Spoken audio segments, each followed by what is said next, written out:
Hello, I'm Mike Biselli, your host for this podcast, and the global community rallied around it. During this episode, I spent time with a best-selling author, acclaimed TED speaker, and one of the nation's most influential digital health leaders that is laser-focused on accelerating the adoption of practical, nonpartisan fixes to our healthcare system. Dave Chase is the co-founder of Health Rosetta and leads the vision to empower community-owned health plans, which is considered a blueprint for 21st century health benefits. While together, Dave shared his background and storied career and why his experiences led him to become relentlessly passionate in building an ecosystem to replicate healthcare's fixes.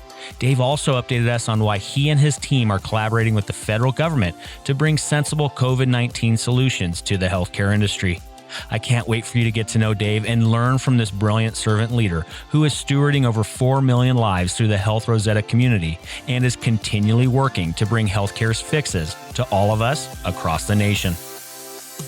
Welcome to Passionate Pioneers with Mike Biselli, where we highlight and speak with the innovators, the game changers, and the pioneers who are deeply passionate and relentless in solving the problems our world is facing today. This is your opportunity to connect with and learn from these leaders and to support them on their mission. Perhaps they will soon be hearing your story as well. This is Passionate Pioneers with Mike Biselli. I look forward to having you on this journey with us.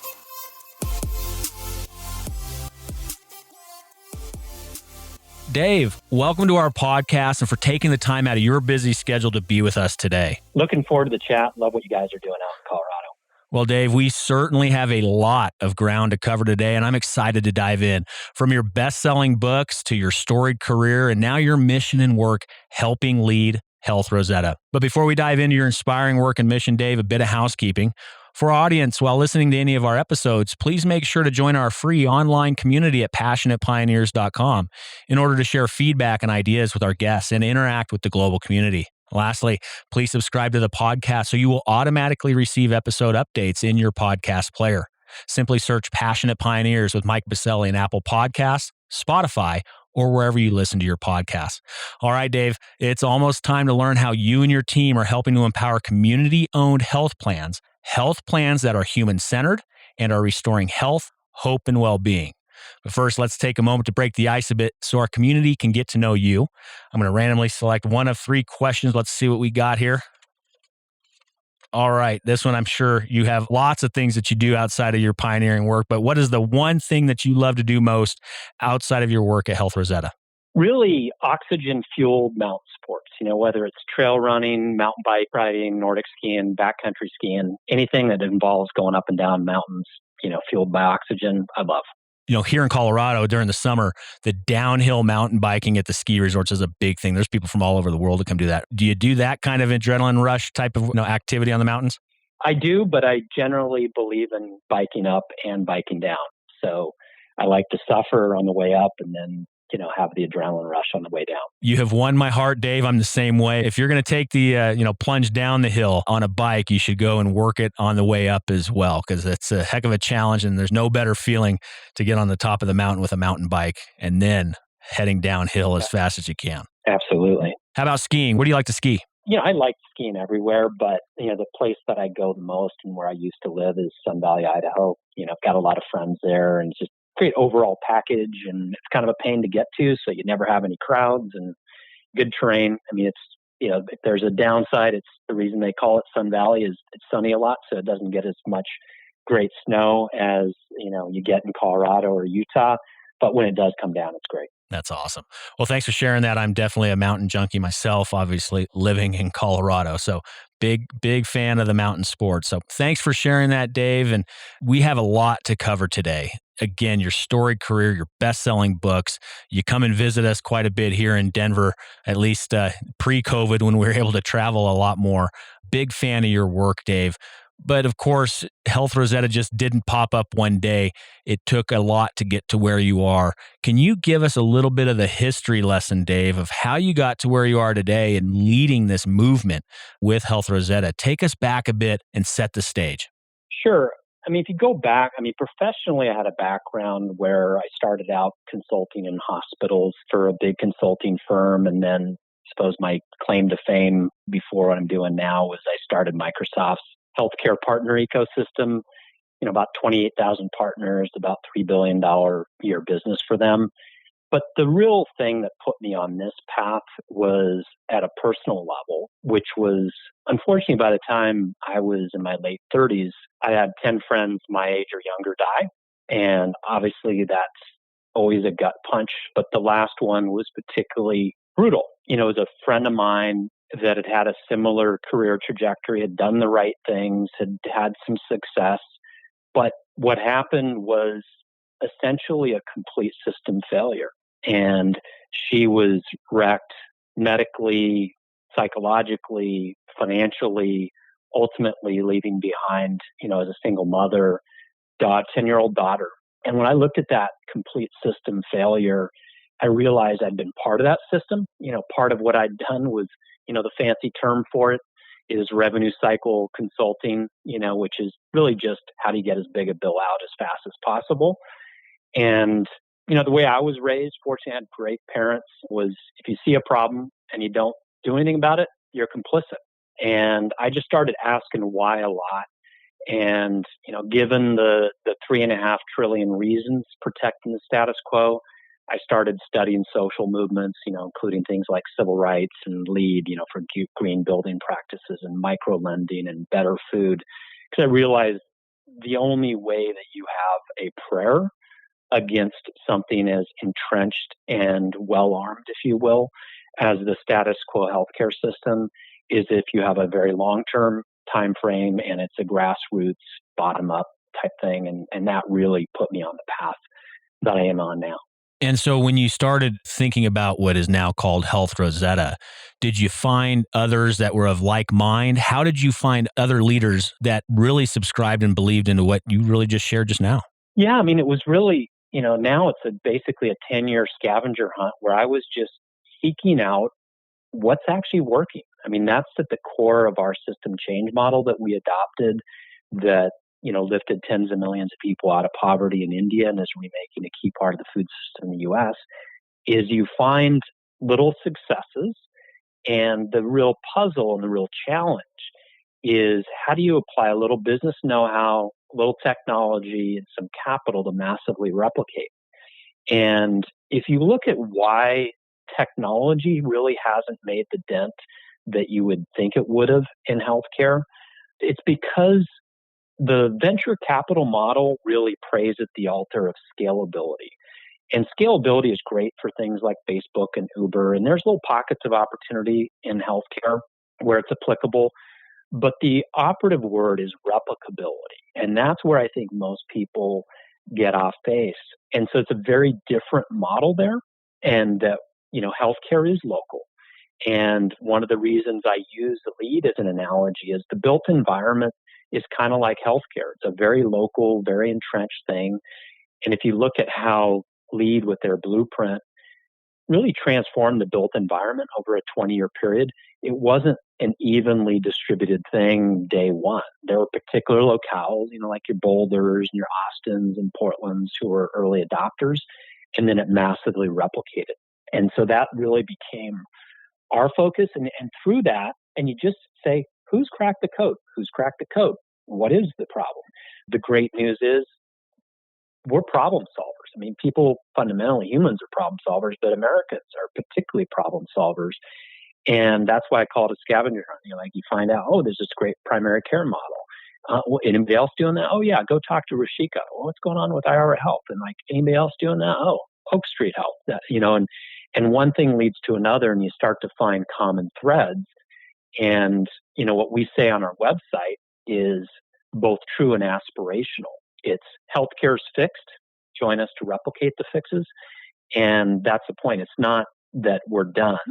It's just all of the many problems we have, there's proven solutions. They're just the outlier right now. And so the whole puzzle is to how do you mainstream those? And so that's where I've drawn a lot from some of these social movements and then adapted that model into this context. Well, Dave, and that's why I just love your work, because you flip the paradigm on its head. So many leaders in this industry, they just scream from the top of the buildings, healthcare's broken, healthcare's broken. And I'll be the first to raise my hand as well. I've said it a lot, but the paradigm shift of you're saying that it is fixed, but let's go and find and replicate those fixes. It's refreshing. I got to be honest with you, Dave, but we're going to dive in here in just a moment, really what Health Rosetta is, a little bit of the history of how it started, what you've been finding, where you're going to go in the future. But now here we are in the middle of a pandemic, and we're going to discuss in just a moment what Health Rosetta is doing with the pandemic and your work thereof.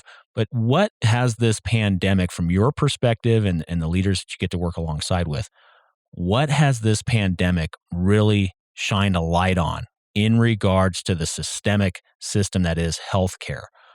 Everything seems to be exacerbated across all society, systems, business, otherwise. What has this pandemic done to shine a light on where we are deficient or the structural inefficiencies of healthcare? For a long time, I've said, we're paying Cadillac prices for a Pinto producing healthcare system in terms of outcomes. And we have had a COVIDian rear ending of that Pinto, and it's blowing up. And the reality is it is a complete system failure. If you look at how we've undermined public health funding-wise, how we've undermined primary care funding-wise, that made us much more vulnerable. And to this day, it makes us more vulnerable.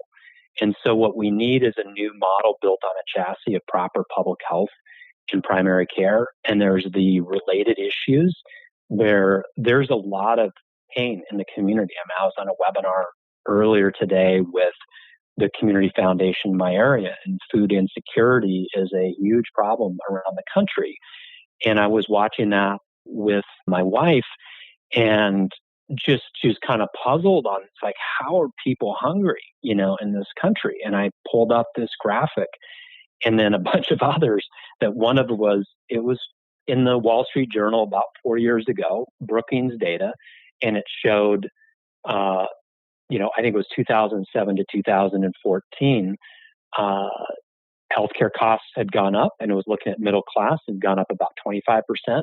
And these people haven't had any wage gains, middle class, working class, in 20 years. In fact, have had a decline. So it's got to come out of somewhere. Where does it come out of? Food is one of those things that's come out of, as well as housing and transportation. Very core things. Food's gone down 8% in terms of family spending. And we have the healthcare system to thank for that. So that's really, to be very blunt, our healthcare system has made this much worse than it's needed to be. And I think it's now coming into the foreground. And meanwhile, we've also made our clinicians, those people on the front lines, protecting us in our most vulnerable moments. It seems that many health systems have focused more on their edifice complex than they have on their safety of the caregivers. Again, that's a system failure. And it's not that, basically our social impact metric and our thesis is there's more than enough money sloshing around in healthcare to fully fund the 80% of what drives outcomes beyond the sick care part of the healthcare system, the clean air, clean water, jobs, education, public safety, all those types of things, which essentially have been devastated budget-wise at the state and federal level and local level. So you can tell I believe pretty strongly in that and back it up with a lot of data. So, we need to get after it. Well, I know it may be hard for a lot of us to see at this current time, Dave, because of the crisis right in front of us right now with COVID-19, but I'm pretty sure you are a subscriber to what I'm about to say. I always believe in great chaos resides great opportunity. And I also believe that there is a lot of good that's going to come out of this pandemic. For instance, and this, we're already seeing massive developments and innovation and moving forward of telehealth in our nation. Do we have a long way to go? Absolutely. But I don't think that the telehealth genie will be pushed back into the bottle. She's out, and we're seeing the positive side effects of it now. And I think we'll continue to see more and more of that as we continue to navigate this pandemic. As you know as well as I do, it's going to be here for a while. So I just hope that through the ashes of this pandemic, we're going to see quite a few phoenixes rise. Any thoughts there and your ideas around that? Well, I absolutely agree. I mean, I also believe in the Churchillism, on you can always count on Americans to do the right thing after they've tried everything else. And we've tried everything else. We actually have every flavor of possible healthcare systems, and most of them have failed us. And so I think this is something that's sort of like the post-World War II environment, where our healthcare system, our public health are going to be worn out and kind of somewhat in shambles, and a rebuilding needs to happen. And what you see in healthcare is there's a major shift every 50 years or so in our healthcare system, and we've been overdue. And so we're not going back to the quote normal. There's going to be a new normal. And as you said, there's lots of things that, what was taking, this is one of my early observations, was I was looking at what was going on in Italy, because my daughter was over there in a study abroad program. And I was, heard a colleague that was on a webinar talk about how things that normally would take 10 years were happening in 10 days. And, you mentioned one of them, and there's a number of those things that, for example, I've been working on this, what we call primary care Marshall Plan, and we're really trying to get primary care out of the fee-for-service world. And unfortunately, at the time we most need them on the front lines, their practices are really under duress financially, even more than they were before. And to their credit, CMS realized this, and we helped them realize it, the American Academy of Family Physicians, the Texas Academy of Family Physicians, and myself and some others. And within 2 days, they said, we're going to prospectively pay for primary care. This is ridiculous that we're paying it on a piece part after the fact, force the equivalent of a visit to Jiffy Lube through your State Farm card. Like, that's insanity. Unless you like paying a 40% insurance bureaucracy tax, and you like doctors spending 2 hours on bureaucracy for every 1 hour patient time. Unless you'd like that, we have to change. And we're starting to see that. Well, let's talk about the change, because your work has inspired so many, including myself and many of my friends. We're big fans of yours, Dave. And let's start with the mission from your site. I love it. And it says, we're building the ecosystem to scale healthcare's fixes. Each of us has seen microcosms of healthcare's fixes in action and believe it's time to scale. Let's dive in. Health Rosetta, you've been at it for a little over 5 years now.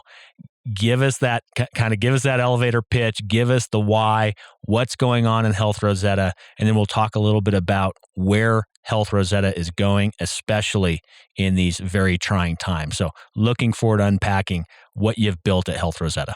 I mean, thank you. The why is really about how healthcare has stolen the American dream. That was, at the heart of my TED Talk and my book, and the data is very clear, and it's, and now we have this particular situation now, and you break that down and really you get at the heart of what we're trying to do right now. It's really relocalizing health by empowering community-owned health plans. And if you unpack empowering community-owned health plans, what we have today, one way to do it is look at the opposite. We have disempowering Wall Street rented sick care plans. They're disempowering to the patient, they're disempowering the clinicians, they're disempowering to the purchasers. And you need to really have this ownership mentality. I mean, what's more local than an interaction between a patient and a doctor? Yet, if you look at a county like what I'm in, there's about 250,000 people, all in, spend a little over $2.5 billion on healthcare. Very conservatively, we're extracting $1 billion out of that $2.5 billion, basically going to Wall Street. We're renting these sick care plans that have catastrophically failed on every dimension. I put everything through the quadruple aim filter, aspirationally, but also if you look at historically, we've created a terrible caregiver experience, a terrible patient experience. We've produced, world bottom of the heap outcomes in the developed world, and we have out of control healthcare costs. So the status quo has catastrophically failed. And so, in terms of what are we going to do about that and what is happening? The great news is we have seen in every corner of the country, rural, urban, public and private employers of all sizes, large and small, organizations that they didn't just slow the growth of healthcare, because we've known for at least a decade, according to PwC and Institute of Medicine, we've known that a third or a half of what we spend is waste. And we also know that healthcare isn't expensive. Clinicians are only getting a quarter of every dollar we spend. What's expensive is profiteering and price gouging. And so once you rebuild, it's kind of goofy what we've been doing in healthcare. I sometimes, draw that analogy with LEED. I said, LEED didn't say, hey, put recycle bins in polluting, buildings and call them green. Of course, that was a new blueprint. And the new blueprint rose over time. The old waned over time. And much of what passes for innovation in our healthcare system is the equivalent of putting recycle bins and polluting buildings. And so much of what's going on is paving cow paths and putting lipstick on pigs. And so we just have to do a reset. And we're in this goofy world where we have 12-month cycles for health benefits. That makes no sense. We have 30-year mortgages. We live longer than 30 years. And so once you get out of this kind of tyranny of low expectations, then you have these employers across the board who are spending 20, 40, even 55% less with far superior health benefits. And that's, there's good news in all of this. The last area to modernize inside of our economy is healthcare. So there's $1 trillion of waste, which means there's more than enough money sloshing around to do this reset and really think about the totality of health, not just the sick care part. So let's dive into that. So the reset, and now, of course, as we said earlier, everything is exacerbated, everything's magnified, and there's no better time to start working on that reset than now. Can you discuss a little bit of what that reset means to you, what that reset means to Health Rosetta, and more importantly, how do we get there? Everybody says, oh, it's so hard to fix healthcare, it's broken, and it's never going to be changed. How do we reset, Dave? I actually came up with an acrostic that spells local. And it's just 5 steps, and 4 of the 5 steps have no potential negative impact on they're largely invisible to the plan member, that patient, you and me. And the one that potentially could, if it's done well, doesn't have an impact. And so, real quick, it's the first L is learn how to liberate yourself from the status quo thinking. Most people think basically nothing happens without mindset shift. Most people think solving healthcare is like trying to solve Middle East peace. Like they'd like that solved too, but it seems kind of hopeless and out of their control. We disabuse them of the notion because we've got hundreds of success stories now. O is optimize plan infrastructures. This is like the super boring stuff. It's only about 15% of spend. But if you don't actually get that infrastructure stuff right, proper plan documents and independent oversight and things like that, it's boring stuff. But if you don't do that right, the rest of it isn't possible. And we've seen folks just in that part, without changing anything else, save $1,000 per employee per year just on cleaning the gunk out of these plans.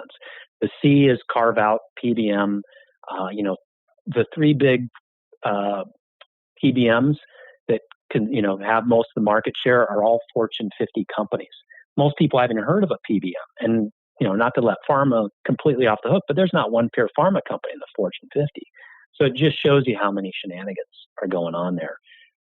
The A is add value-based primary care. There's no well-functioning healthcare system in the entire world, not built on proper primary care. That's actually the first step that the member actually notices, but it's only a positive one because unfortunately, 3/4 of America has no real relationship with primary care. And as I said earlier, there's no well-functioning healthcare system in the world not built on proper primary care. And fortunately, in your neck of the woods, Denver is one of the few areas that in the entire metro area you can actually access great primary care if you choose to. The final step, that second L, is leave behind value extracting PPO networks. That's where the biggest savings are. If you do it right, like a Pacific Steel that 4 years ago was spending over $8 million on health benefits, last year closed out at under $3.5 million while benefits improved. That was 75% of it. The other 25 was the pharmacy procurement. And so they removed all the cost shifting, the cost sharing. They basically just got rid of profiteering and price gouging. And what that allows is a 30-year forklift driver who topped out at $45K a year, retiring with a nest egg that was well into seven figures. Happened to be an employee stock-owned company, so that was easier there. But that's the type of thing that's happening all over the country right now. It's still the exception to the rule. That's our challenge, but it's very doable. And you can rip off the Band-Aid and do it all in one shot. Some do that. Most take it, a few steps, over a few years typically. And then also, you mentioned just briefly some of the things that Health Rosetta is working on because of the pandemic. Was there anything else to share there, given that we're in the right in the midst of the pandemic as we speak on this podcast? Was there anything else that you wanted to share about your efforts and the ecosystem, given the juxtaposition of the pandemic? Yes, there is. Thank you. There's what we call primary care Marshall Plan. If you go to healthrosetta.org/Marshall Plan, you can get the details. And it's basically how do we accelerate the movement to prospective payment while allowing independent primary care practices who are just weeks away from having to shut their doors. They've already had to lay off people. And so we need to get the carriers to step up, and employers too, for that matter. So that's the most direct thing. The other reality that we're facing is, I got a memo forwarded me from the auditor of the state of Ohio, sending a memo to the local governments. And local governments are going to take a massive hit in terms of tax receipts. And the only way they're going to be able to avoid cutting staff and cutting services on a sustained basis is if they actually fix healthcare in their own employee base. And that's where, we're seeing when people put these plans in place fully, they can save $3,000 to $5,000 a year per employee. You add that up over, a decent, not a huge county, will have 1,000 people in them. That's a lot of money that they don't have to get by cutting staff or something like that. It's a way that they can really repurpose that money. And so that's something that we're doing a lot of outreach around, kind of local government, school districts, and so on. And can you repeat that specific URL one more time for our audience? Yes, healthrosetta.org/Marshall Plan, like the Marshall Plan, after World War II. Yep, excellent. Well, thank you for that, Dave. We'll also be including that in the episode notes that can be found over in the free online community at passionatepioneers.com. So head over there. There'll be a bunch of contact points that Dave will be listing here shortly over again at passionatepioneers.com. So thank you for that, Dave. I do appreciate it. Let's now look a little bit into the future here. Usually I'll ask our guests, where do you see your work? Where do you see the industry in the next 3 to 5 years? But wow, it's sometimes even now the next 3 to 5 days or 3 to 5 months. Where do you see things over the next year, over the next 6 to 9 months? Where do you see things heading with your work, with the industry, and with where we are as a nation? Yeah, a bit of a leading indicator for us, given the world we're in, is we accredit benefits advisors, benefits consultants. I wrote a piece in Forbes saying this job could save America. And the point was, probably the most underestimated role in the entire U.S. economy, for better, for worse. Sadly, it's mostly been for worse historically. Employers have taken their advice. Now, the best of them which are the ones we're working with and that have the right models, they're worth their weight in gold and are vastly underpaid. And we add one cohort a year, sort of like, lead accredited and accredits professionals like architects. Kind of the architects and, air quotes of health plans are these benefits professionals. And we happen to just had our opening for our cohort. About 15% make it through the gauntlet. And we had last month close to 500 people that said they wanted to be in the program. It's like, whoa, so now we're kind of digging through that. And that's a good indication of what's happening. And what we're seeing really accelerate is typically what's driven an employer to change is they'll get some renewal, or they just, been fed up with what's been going on with their health benefits. And, we've had people where they're like, oh my gosh, rates increased 20%, 2 renewals ago, 22% last year, and we just got a 50% rate increase. What is going on? We can't afford this. Our people can't afford it. And so those tend to be the people who rip off the Band-Aid. We're just getting a lot more of that, where people are like, we got to do something. We care about our people. What can we do? We've actually heard you've been saying these things for a while. Now we actually want to pull the trigger. And so I think it's just a lot of acceleration of what we've already been seeing. And, things tend to be on a 12-month cycle. They don't have to be. They probably shouldn't be. But that's typically how health plans work. And so, we'll have open enrollment, in the fall most commonly. And so this summer, there's just a tremendous amount of activity that we're seeing because we see it even more because Health Rosetta is essentially 3 things: a framework, this kind of open source sort of Wikipedia-like framework that we publish, an ecosystem, these accredited professionals. And then more recently, we added a technology platform. So we really, and I see this feed of new plans being added. And, in the last quarter, there were 300 new health plans added into the platform. Wow. That people were getting ready to basically transform. And it's exponential growth. So we're very encouraged by that. I mean, we're daunted by that because we want to make sure we serve them well. But that's the kind of growth and change we're seeing already. Well, that is exciting, and certainly keep us posted on all of that, Dave. Looking forward to the updates. So you shared a lot of wonderful insights and content and information about where you are with Health Rosetta and what you've created. But let's also now turn to the community and have them share with you some of the things they may be able to help with. So can you share with our community, Dave, one problem, need, or question that you currently have that our community can be helping you with? It's really simple. We need you. Every one of you is working for a company, on a board of a school board, and it is just grassroots. What we see, and it's interesting. You being in Denver, you're on the cusp of this.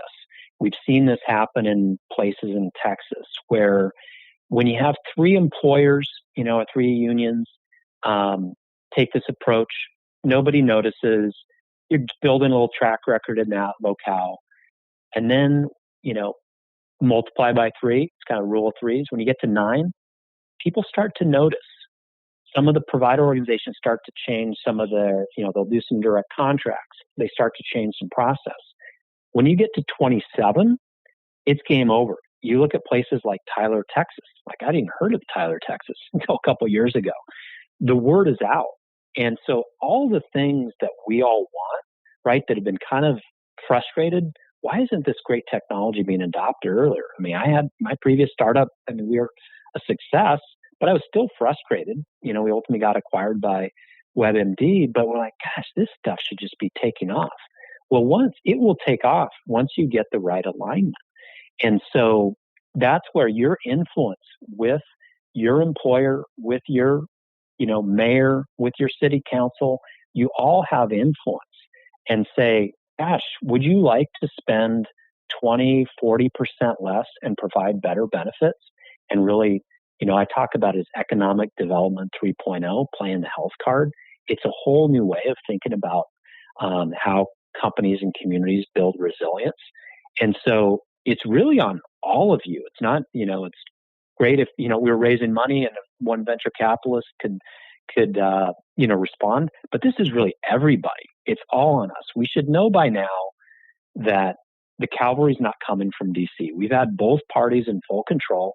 I don't think anybody's under an illusion that healthcare is fixed, but this is one of those bottom up things like, local food, local retail, the shop local, and it's sort of like shop local comes to healthcare. So that's the big thing is look in the mirror. You have influence. You may be an employer yourself. We only have 7 people, in our organization, and we're doing this. So it doesn't matter how small you are or how big you are, you can do it. Well, thank you for that call to arms, Dave. I do appreciate it, and I know many listening in will certainly hear the call to arms and take it very seriously. So thank you for that, Dave. How do we get in contact with you? Share with our community some contact points, social media, websites, or otherwise. Where can we get a hold of you? Yeah, so, healthrosetta.org on social media. I'm pretty much at Chase Dave on everything. You can email me, dave@healthrosetta.org.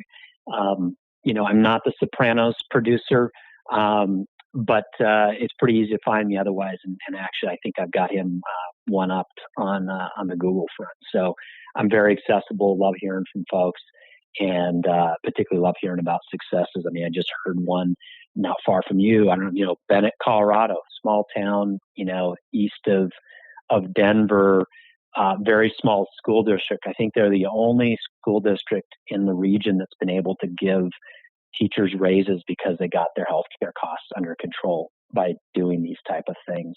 And so it's really fun to see that. Teachers deserve to get paid well. And they're like all of us that, are in the middle class that have had a lot of our wages essentially stolen by kind of an out of control healthcare system. Well, thanks for sharing that story as well. And then, of course, the contact points so others can share successes in their communities across the nation as well. And we'll also leave those contact points for Dave and the Health Rosetta team over at passionatepioneers.com, our free global online community. All right, Dave, it's time to take it home. One of my favorite segments of the episode is a fill in the blank, and here it is. I'm a passionate pioneer because I recognize that grassroots movements are the only way big change happens. And it's usually a 10 to 30-year journey. And I can relentlessly take punches without getting discouraged. I love it. And that is so true. I know we cannot keep Dave on the mat very long. So thank you for that. Thank you for the inspiration, Dave. And most importantly, thank you for joining us today and sharing your story and your truth and the mission that you're on at Health Rosetta.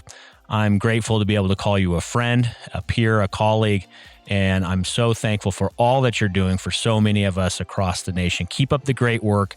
Keep us updated on how our community can be helping you in the Health Rosetta ecosystem. Dave, thank you for being with us today. My absolute pleasure, and love what you guys are doing, and look forward to a lot of collaboration in the future.